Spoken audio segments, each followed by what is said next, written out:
Sir మనం మొన్న ఈ మధ్య చూస్తే TGPSC group 1 exam post phone చేయమని చెప్పేసి సెక్రటేరియట్ ముట్టడించడము, ఎగ్జామ్కి కరెక్ట్ ఒక 24 అవర్స్ లేదంటే 48 అవర్స్ ముందు చాలా వరకు ఒక డిస్టర్బెన్స్ అనేది క్రియేట్ అయింది. మళ్ళీ ఇప్పుడు ఏపీఎస్సీ గ్రూప్ 2 చూసినా కూడా మనకు సేమ్ సిచ్యువేషన్ కనబడింది. సో అయినా కూడా ఇక్కడ మనకు అటు టీజీపీఎస్సీ ఎగ్జామ్ ఆపలేదు, ఇటు ఏపీఎస్సీ కూడా ఎగ్జామ్ ఆపలేదు. సో ఈ రెండు కండిషన్లను బట్టి ప్లస్ ఈ నోటిఫికేషన్లు ఇచ్చే విధానము, అందులో ఉన్న లోపాలని బట్టి అసలు ఎలాంటి గుణపాఠాలు నేర్చుకోవాలంటారు అభ్యర్థులు? సో ఇప్పుడు మీరు అన్నట్లు ఈ న్యాయ వివాదాలు, తరచుగా రాజకీయ నేతల జోక్యం, ఎగ్జామ్ ఉంటుందో ఉండదో అనేది ఒకటి, కొంతమేరకు అందులో కొన్ని లోపాలు ఉండడం, ఇవన్నీ కలిపి చాలామంది సీరియస్ క్యాండిడేట్స్ని ఇబ్బంది పెడుతుంది.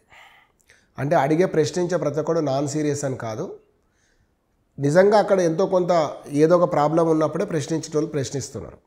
కొందరు సీరియస్ ఉండొచ్చు, అందులో కొందరు లేకపోవచ్చు, యూనివర్సల్గా ఎప్పుడు ఉండేది అది.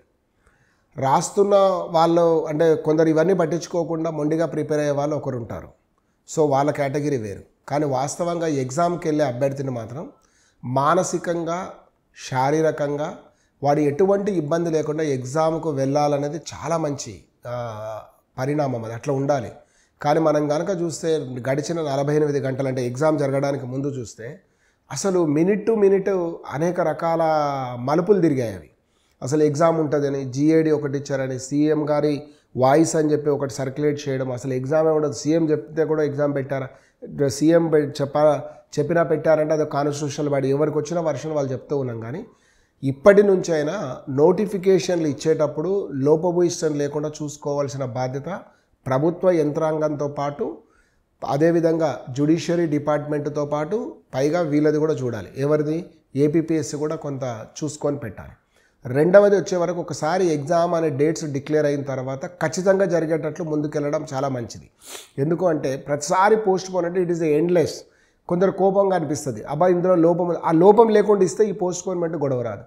రెండవది, నిజానికి ఈరోజు భారతదేశంలో ఏ రాష్ట్రంలో తీసుకున్నా కూడా ఈ ఉద్యోగాలు ఇవ్వడం కంటే 4 ఉద్యోగాలు ఇచ్చి 40 రకాల సమస్యలు సృష్టిస్తున్నట్టుగా ఉన్నాయి.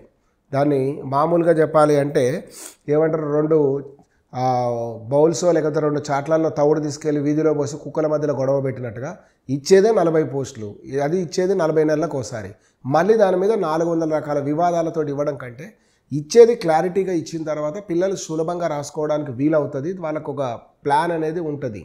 అట్లా కాకుండా ఉంటే మాత్రం కష్టమవుతుంది. భవిష్యత్తులో కూడా విద్యార్థులను ఇబ్బంది పెట్టొద్దు. వాళ్ళని రాసుకోవడానికి చాలా స్వేచ్ఛాపూరితమైన వాతావరణంలో రాయాలి.